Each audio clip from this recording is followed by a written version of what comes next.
E durante o voto do ministro Raul Araújo Filho, aliás, dentro deste tema, ele recorreu a uma decisão já proferida pelo Supremo Tribunal Federal, que trata sobre a liberdade de expressão. O ministro Raul abriu aspas para um precedente do ministro Alexandre de Moraes, que também é presidente do Tribunal Superior Eleitoral. Vamos acompanhar. Consoante asseverou o colêgio do Supremo Tribunal Federal, no julgamento da ADI 4.451, Distrito Federal, relator, eminente ministro Alexandre de Moraes, abre aspas, a democracia não existirá e a livre participação política não florescerá onde a liberdade de expressão for ceifada, pois esta constitui condição essencial ao pluralismo de ideias, que, por sua vez, é um valor estruturante para o salutar funcionamento do sistema democrático. A livre discussão, a ampla participação política e o princípio democrático estão interligados com a liberdade de expressão, tendo por objeto não somente a proteção de pensamentos e ideias, mas também opiniões, crenças, realização de juízo de valor e críticas a agentes públicos, no sentido de garantir a real participação dos cidadãos na vida coletiva. Tanto a liberdade de expressão quanto a participação política em uma democracia representativa somente se fortalecem em um ambiente de total visibilidade e possibilidade de exposição crítica das mais variadas opiniões sobre os governantes. O direito fundamental à liberdade de expressão não se direciona somente a proteger as opiniões supostamente verdadeiras, admiráveis ou convencionais, mas também aquelas que são duvidosas, exageradas, condenáveis, satíricas, humorísticas, bem como as não compartilhadas pelas maiorias. Ressalte-se que mesmo as declarações errôneas estão sob a guarda dessa garantia constitucional.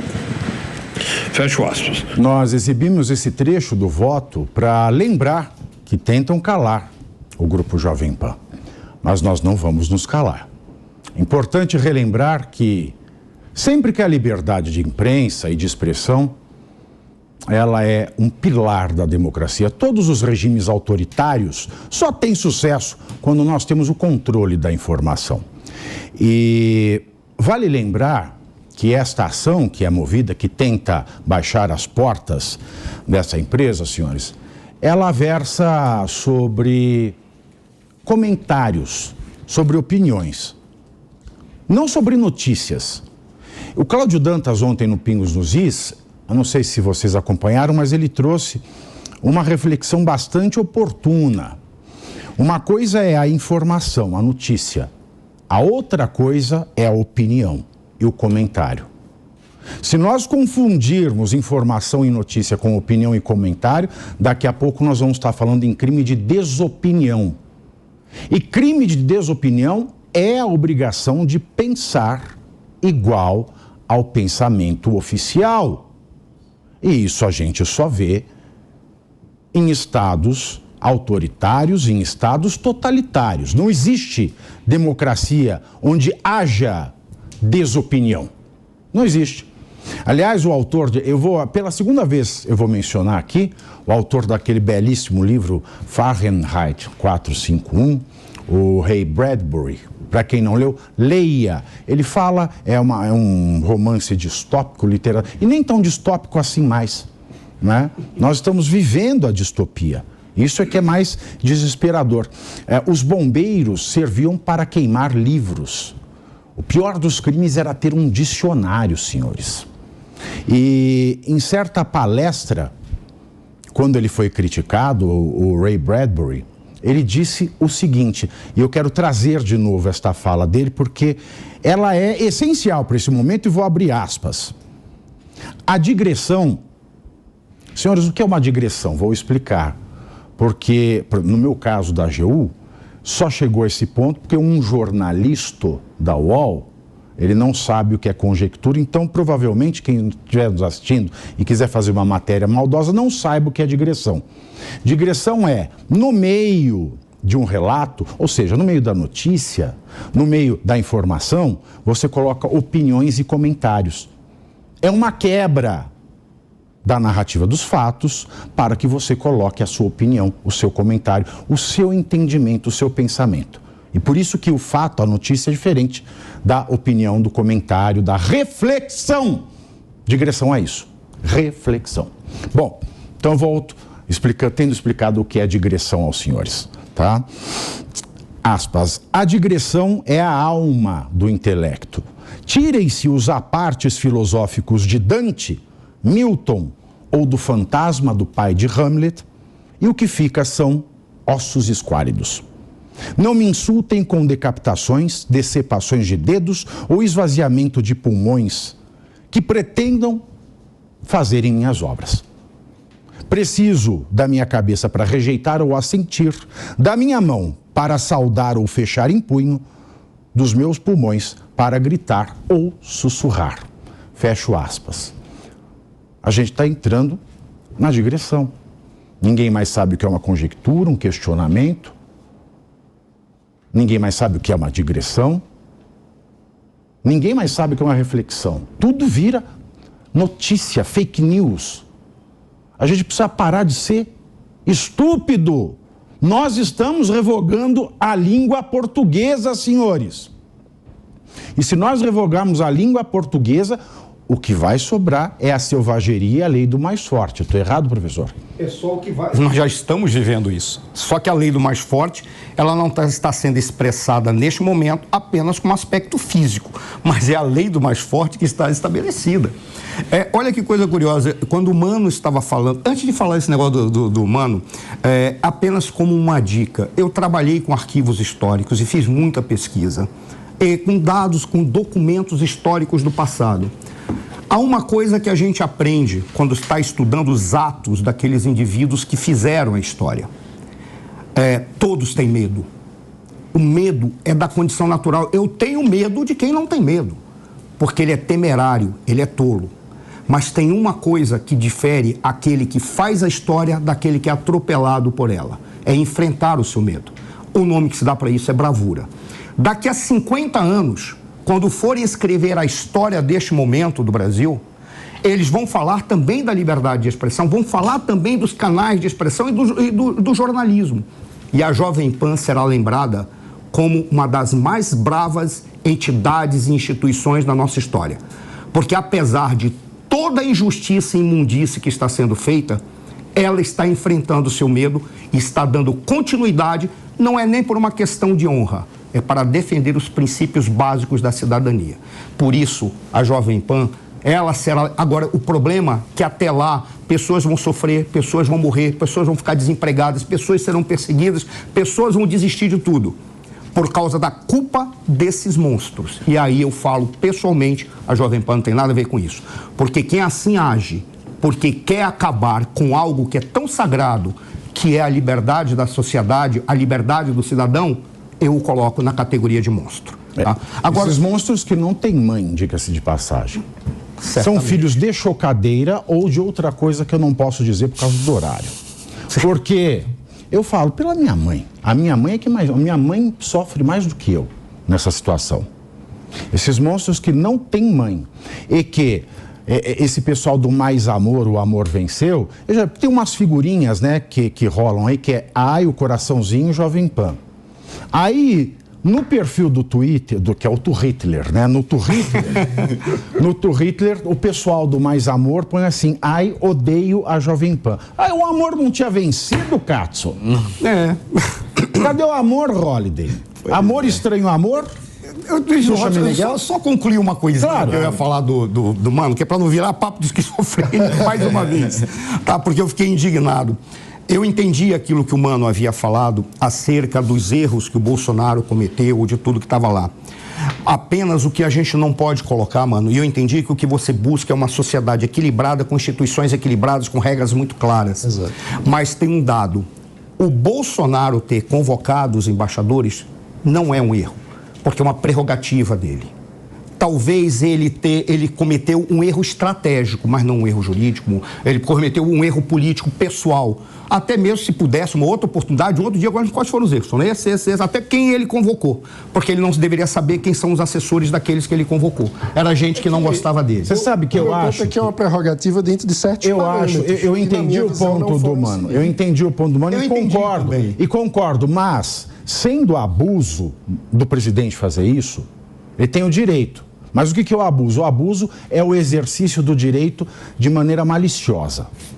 Aí eu compreendo. Mas se foi só o abuso, e porque foi antes da eleição, sim, e porque não teve a finalidade que é expressa na lei eleitoral, pode ser que tenha sido um crime, mas um crime de responsabilidade. E esse crime só pode ser julgado pelo Congresso e não pelo Judiciário. Exatamente. E seria um caso de impeachment. Exato. Se fosse colocado num processo de impeachment e não empichou, não empichou, passou, precluiu. É ou não é, Holiday?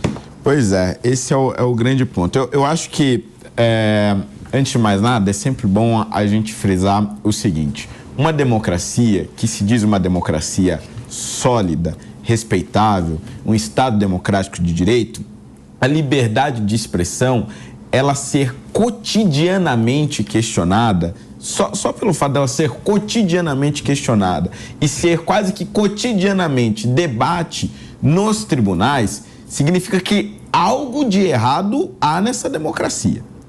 Quando esta discussão sobre a liberdade de expressão, ela chega na liberdade de imprensa de um veículo tradicional, com 80 anos de história e de absoluto respeito no país, e essa discussão chega ao ponto de se buscar calar este veículo, algo de muito errado está nesse Estado democrático de direito. Então, é importante a gente frisar que o caminho que o Brasil tem tomado nos últimos anos não está, pelo menos até aqui, demonstrando um caminho de segurança do Estado democrático de direito, ou de aprimoramento da democracia, ou de defesa das instituições, mas, pelo contrário, um ataque constante e cada vez mais grave à liberdade de expressão e à liberdade de imprensa. Bom, posto isso, eu só queria falar sobre essa questão do Bolsonaro muito rapidamente.